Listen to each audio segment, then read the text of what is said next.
ঈদকে কেন্দ্র করে সরগরম হয়ে উঠেছে সদরঘাট লঞ্চ টার্মিনাল। শনিবার ভোর থেকেই ছিল বাড়ি ফেরা মানুষের ভিড়। তবে অতিরিক্ত যাত্রীর লোভে বেশিরভাগ লঞ্চেই দেরিতে ঘাট ছেড়েছে। তবে ঈদের আনন্দ থাকলেও দেরিতে লঞ্চ ছাড়ায় ক্ষোভ জানিয়েছেন যাত্রীরা। বিস্তারিত সুমন তানভীরের প্রতিবেদনে। আনন্দ ছেপে ঈদযাত্রা রূপ নিয়েছে ক্ষোভে।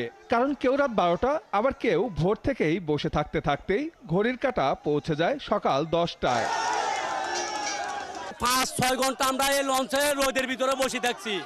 10টা বাজে আমাদেরকে সার্ভে বলছে, এখন আপনার 11টা বাজে যাচ্ছে, এখনো লঞ্চ আসছে না। আমাদের মা বোন এই রোদের ভিতরে, ছাদের ভিতরে আপনার রোদের ভিতরে বসে থাকছে। তবে এ ক্ষোভ আনন্দে পরিণত হতে সময় লাগেনি। লঞ্চ ছাড়ার সঙ্গে সঙ্গেই সবার হাসি মুখ। শনিবার ভোররাত থেকেই যাত্রী খরায় ভোগা সদরঘাট লঞ্চ টার্মিনাল যেন তার পুরনো চেহারায় ফিরে যায়। এমনকি ঠিকমতো পা ফেলার জায়গাটুকুও ছিল না বললেই চলে। কারণ ঈদের আনন্দ সবার সাথে ভাগাভাগি করতে হবে। আমি একা চালে তো আরো 10 ভাই যাবে না।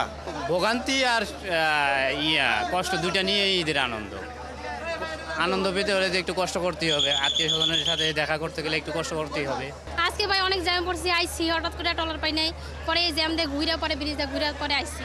আনন্দ তো শুরু হয় নাই, যাইলে তো আনন্দ হইব, যাওয়ার আগে তো ভুগতেছি। বেশিরভাগ লঞ্চ দেরিতে ছাড়ার বিষয়ে যাত্রীদের ক্ষোভ নিয়ে কোনো সদুত্তর নেই লঞ্চ কর্তৃপক্ষের।